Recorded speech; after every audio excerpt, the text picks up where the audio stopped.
क्या कम खाना खाने पर भी या डाइटिंग करने पर भी आपका वज़न बढ़ रहा है, या फिर ज़्यादा खाना खाने पर भी आपको वज़न बढ़ाने में तकलीफ़ हो रही है? क्या आपको फ्रीक्वेंटली मूड स्विंग्स आते रहते हैं? क्या आपको बिना वजह गुस्सा आता रहता है? क्या आपको थकान, कमज़ोरी या फिर बिना काम किए ही बदन दर्द रहता है? अगर हाँ, तो आपको थायराइड डिसऑर्डर हो सकता है। Hello guys, this is Dr. Jai. I'm a consultant physician, diabetologist and a critical care specialist, and you are watching Doctor Plus, where I'll be a doctor plus something more, and we'll be talking everything about good health and everything good about health. तो चलिए आज बात करते हैं thyroid disorder के बारे में। Thyroid disorder क्या होता है, इसके लिए क्या लाइफस्टाइल मॉडिफिकेशंस कर सकते हैं, इसे डिटेक्ट कैसे कर सकते हैं और क्या है इसकी ट्रीटमेंट। ये बहुत ही इंटरेस्टिंग 3 वीडियोस की सीरीज़ रहने वाली है, जिसमें आज हम देखेंगे थायराइड डिसऑर्डर्स का इंट्रोडक्शन, जिसमें थायराइड ग्लैंड क्या होता है, उसका काम क्या होता है, थायरॉक्सिन हार्मोन्स क्या होते हैं, उसकी रिलेटेड बीमारियां क्या होती हैं, उसमें क्या तकलीफ़ें होती हैं और इसे डिटेक्ट कैसे किया जा सकता है। तो अगर आप चैनल पे नए हैं तो चैनल को सब्सक्राइब ज़रूर कीजिए। तो चलिए सबसे पहले ये जान लेते हैं कि थायराइड का काम क्या होता है। हमारे बॉडी में नेक में located thyroid gland thyroid hormones बनाता है, और ये थायराइड हार्मोन्स का काम हमारे बॉडी के मेटाबॉलिज्म को कंट्रोल करना होता है। अगर आसान भाषा में समझें तो मेटाबॉलिज्म यानी कि हमारे फूड में से एनर्जी एक्सट्रैक्ट करने की प्रोसेस। तो इसका मतलब ये हुआ कि अगर आपका मेटाबॉलिज्म स्लो है तो आप जो खाना खाएंगे उसमें से एनर्जी धीरे धीरे एक्सट्रैक्ट होगी, और इसी वजह से कम खाना खाने पर भी आपका वज़न बढ़ता जाएगा।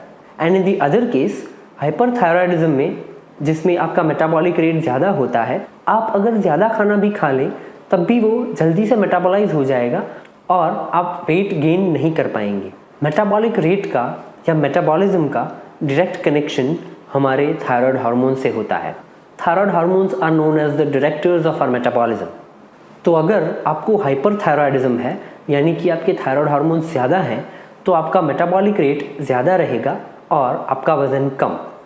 And in the other case अगर आपको हाइपोथायराइडिज्म है तो आपके थायराइड हार्मोन्स कम रहेंगे, मेटाबॉलिक रेट कम रहेगा और आपका वज़न ज़्यादा। तो चलिए अब बात करते हैं कि थायराइड स्टेटस एबनॉर्मल हो तो कैसे पता चल सकता है।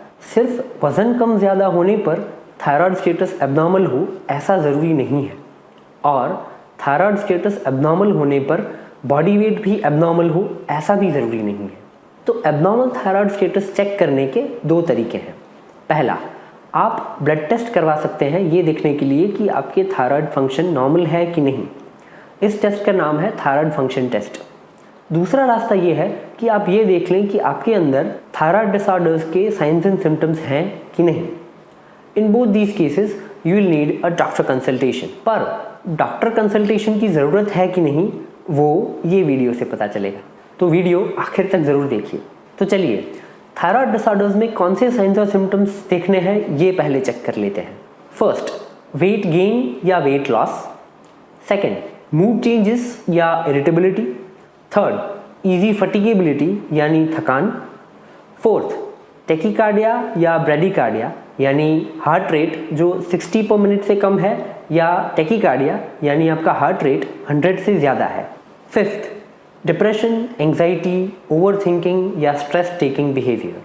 And last, sixth, heat intolerance जो हाइपरथायराइडिज्म में होता है, और कोल्ड इंटॉलरेंस जो हाइपोथायराइडिज्म में होता है। तो इनमें से अगर कोई भी साइंस और सिम्टम्स आप खुद में देखें तो एक बार डॉक्टर कंसल्टेशन ज़रूर करें and get yourself evaluated for thyroid disorder.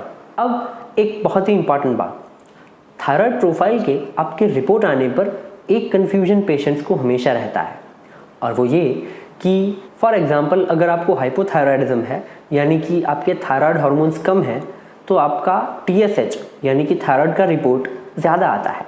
इसका रीज़न ये है कि TSH यानी कि थायराइड स्टिमुलेटिंग हार्मोन हमारे ब्रेन के पिट्यूटरी ग्लैंड्स में से रिलीज़ होता है, और TSH का काम थायराइड ग्लैंड्स को स्टिमुलेट करना है। किस लिए? थायराइड हार्मोन्स बनाने के लिए। तो अब अगर आपको हाइपोथायराइडिज्म है यानी कि आपके थायराइड ग्लैंड्स कम थायरॉक्सिन बना रहे हैं, तो उन्हें ज़्यादा थायरॉक्सिन बनाने के लिए ज़्यादा स्टिमुलेशन की ज़रूरत है। इसी वजह से पिट्यूटरी ग्लैंड्स में से TSH ज़्यादा निकलता है और हाइपोथायराइड पेशेंट्स में TSH ज़्यादा पाया जाता है। तो इसका मतलब ये हुआ कि आपके TSH लेवल्स और थायराइड स्टेटस का रिलेशन टोटली अपोजिट है। यानी कि अगर आपका TSH ज़्यादा आता है तो आप हाइपोथायराइड हैं, और अगर आपका TSH कम आता है तो आप हाइपरथायराइड हैं। तो अगले वीडियो में हम डिटेल में हाइपरथायराइडिज्म और हाइपोथायराइडिज्म पे बात करेंगे। So this was all for today. This is doctor Jay signing off for today from doctor plus, where I'll be a doctor plus something more, and we'll be talking everything about good health and everything good about health.